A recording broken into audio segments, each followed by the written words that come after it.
Yo, this is Devin Wallin, aka Plant Vibes. welcome. It's no secret that I am a sucker for ground covers. I love ground covers because they're plants that they hug the ground and they create plant life in areas where generally we'll have like gravel or bark mulches, things like that, or just even soil. By using ground covers, you really just add that much more plant life to your gardens. And for me, I love to maximize the amount of plant life in my garden beds. So using ground covers is really an essential way to create that harmonized, unified look. And one of my favorite ground covers for the hot, sunny, dry areas around the garden is creeping thyme. Thymus serpyllum woolly pink is what I have here. There's a few different kinds of ground cover thyme. Yes, it is related to the thyme that we cook with. It's highly fragrant. It's 100% edible for you and your pets, children. So it's a really safe plant and it's absolutely beautiful because check out how thick this growth is. Now this is a plant that really excels in areas that have awesome drainage. I'm talking like slopes. You can see right behind me, this is kind of like a sloping garden bed. And I have it edged with some rocks that we'll see here in a minute. I also have this garden bed over here with more stones. And as an elevated garden bed, the drainage here is generally quite good. This is also a ground cover that is fantastic in kind of graveled patches. You can plant it in there, and what happens is they will just, you plant a little plug in and then it just slowly kind of just produces this pooled effect of this dense coverage of foliage. And then they do flower in the summertime for a few weeks up to a month. Still eating on that time. So it's a really sweet plant. It's a winter hardy plant. I believe zone 4, so that is quite far north. It's also great down to zone 8 or 9. So a huge expanse of the country will easily grow this.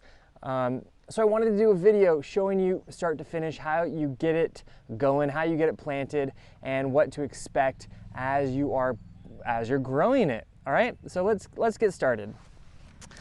Okay, so as a ground cover, you want to cover as much ground as possible. So typically thyme is sold in trays or large, like a large piece count, and that's really the best way to get the most growth quickly. You want to plant a lot of these. I'm talking like 10, 20, 50, 100 plants at a time is really what I think the best thing to do. Just knock it out in a day, and because it's a perennial, it's going to be just getting better every single year. So the more you start with, the better. You'll find once you have it growing, you'll find that you want even more to plant in other areas around the garden. So just be prepared for that. So I have like 2 trays in here. They're kind of in a growing together stage. So this is a really robust plant. It can handle a lot of abuse. It's very drought tolerant, it's heat resistant, it's winter hardy. So it really kind of checks off all the check marks that you need to know and for a plant to really be robust. So don't even be afraid to just cut it right down the middle. And now you have your tray just like this. Now the first thing that I will do is, because if I try to just pull one out, they're all just growing together. So take your shears, take your scissors, and try to find the line and just cut them into their individual spots.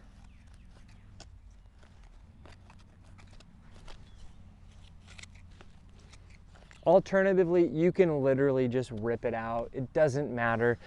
We know perennials, they really don't come into their best until the 3rd year anyway. So the 1st year growth, it's not going to look like much, so it's all good. Okay, so once you get them all kind of separated, plop them out just like this. Now you can see this beautiful root system, top growth. First thing that we'll do before we plant, of course, is to rip these roots apart a little bit. This is going to help them just get a little bit more situated into the hole that we dig here in a minute. Now, one thing I want you to remember is that everything that you just kind of cut around the edges is likely going to turn brown within the next couple weeks. Don't be afraid. Don't be frightened that you did something wrong, that your plant is dying. It's really just what you did is you cut off some of that growth, and it's really going to stimulate new active growth.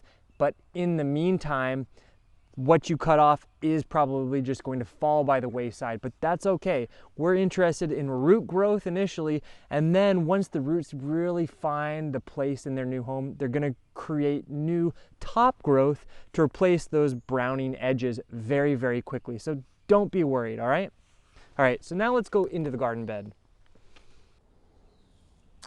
Okay, so what I'm doing is I'm planting them just along the side of these rocks, and I'm spacing these around 18 inches apart, which gives them ample space to grow. You could plant them a little bit closer, but I like to get the most out of my money, so I'm gonna plant them about 18 inches apart, and they will, over about 2 to 3 years, they will fill in great. Now you can see this slope right here. One thing you need to be aware, it's in the full sun, which is great, and it has a sloping down angle. This plant, it does not want to be grown in shady, wet, moist areas. It needs good drainage. It loves a lot of sun. That's really the best way to get them to perform how you want. All right, so now we just use our little hand trowel and we dig a small little hole. That's why I love using these small plants. It makes it really easy to get them in the ground.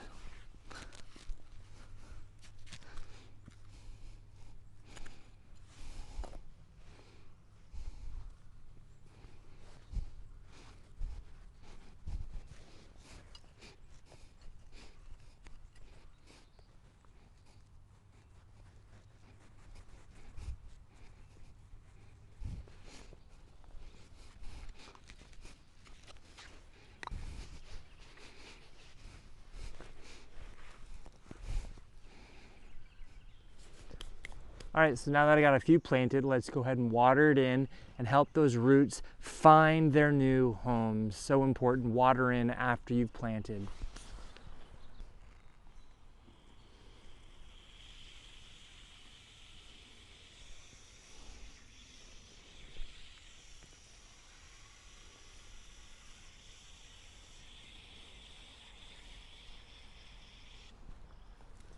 And now it really is as easy as that.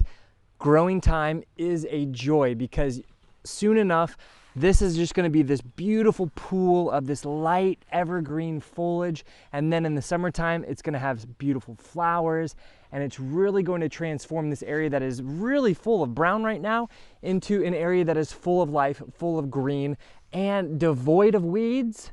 And it's also going to be much more moisture retentive because it's going to help keep that soil a little bit cooler, just like other bark mulches would do. But now we're doing it with a living mulch. So really consider using some of this creeping thyme in your hot, sunny garden beds. I think you will find that you absolutely love and adore it. I know that I do. All right, I'll catch you guys later. Ciao.